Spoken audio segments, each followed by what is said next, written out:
Composite numbers. Composite number क्या होता है? कंपोजिट नंबर को हम हिंदी में भाज्य संख्याएं बोलते हैं। पिछले वीडियो में मैं आपको कंपोजिट नंबर के बारे में बताया था और उसमें यह भी बताया था कि कोई भी संख्या को हम कंपोजिट नंबर कैसे चेक कर सकते हैं। अगर आपने उसे नहीं देखा है तो आप जरूर उसे देख सकते हैं। पिछले वीडियो में मैं ये भी बताया था कि कंपोजिट नंबर को चेक करने का और एक तरीका है, मतलब कंपोजिट नंबर को समझने का और एक तरीका है। वही तरीका आज मैं आपको बताऊंगा। तो चलिए देखते हैं कंपोजिट नंबर के उस तरीके को। इसे समझने से पहले मैं आपको बता दूं कि यहाँ पे फैक्टर का कॉन्सेप्ट आएगा। अगर आप फैक्टर के बारे में नहीं जानते हैं तो वीडियो के डिस्क्रिप्शन में एक लिंक दिया होगा, उस लिंक को ओपन करके आप फैक्टर को समझ सकते हैं। ओके। पिछले वीडियो में मैं आपको बताया था कंपोजिट नंबर के बारे में।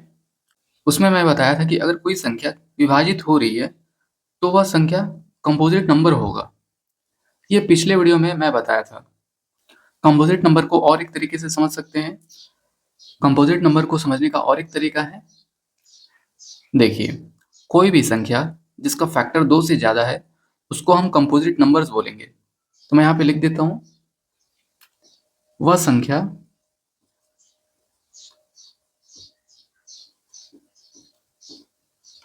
तो आप देख सकते हैं यहाँ पे लिखा हुआ है, वह संख्या जिसका फैक्टर 2 से ज्यादा हो उसको हम कंपोजिट नंबर्स बोलते हैं। पिछले वीडियो में मैं कुछ नंबर लिया था और बताया था कि कौन सा कंपोजिट नंबर है और कौन सा कंपोजिट नंबर नहीं है। तो फिर से मैं वही नंबर ले लेता हूँ, 1, 2, 3, 4। अब यहाँ पे देखिए, मैं यहाँ पे लिखा हूँ वह संख्या जिसका फैक्टर 2 से ज्यादा है उसको हम कंपोजिट नंबर बोलेंगे। एक का फैक्टर क्या होता है? एक का फैक्टर एक ही होता है, तो ये कंपोजिट नंबर होगा कि नहीं? ये कंपोजिट नंबर नहीं होगा। वैसे ही दो का फैक्टर कितना होता है? 1 और 2। इसका फैक्टर सिर्फ 2 आ रहा है, तो ये भी कंपोजिट नंबर नहीं होगा। 3 का फैक्टर कितना है? इसका भी फैक्टर 2 है, तो ये भी कंपोजिट नंबर नहीं होगा। 4 का फैक्टर कितना है? 4 का फैक्टर 2 से ज्यादा है। कौन कौन सा फैक्टर है? यहाँ पे लिख लेते हैं 4 का फैक्टर। 4 का फैक्टर 1, 2, 4। अब देख सकते हैं 2 से ज्यादा है इसका फैक्टर 4 का।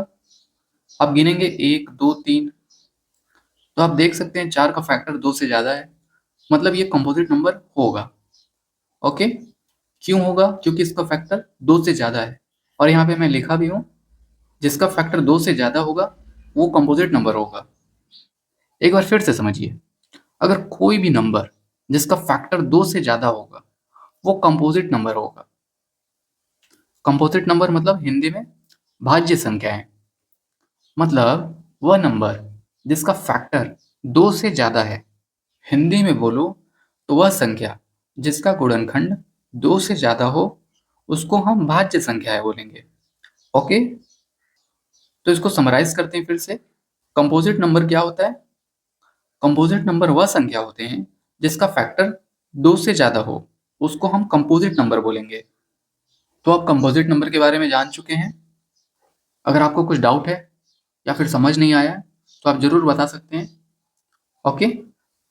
अगले वीडियो में मैं आपको बताऊंगा कि 1 से लेके 10 तक कितने कंपोजिट नंबर है, 1 से लेके 20 तक कितने कंपोजिट नंबर है, 1 से लेके 50 तक कितने कंपोजिट नंबर है, 1 से लेके 100 तक कितने कंपोजिट नंबर है। ये सभी मैं अगले वीडियो में बताऊंगा। तो चलिए फिर मिलते हैं, तब तक के लिए जय हिंद।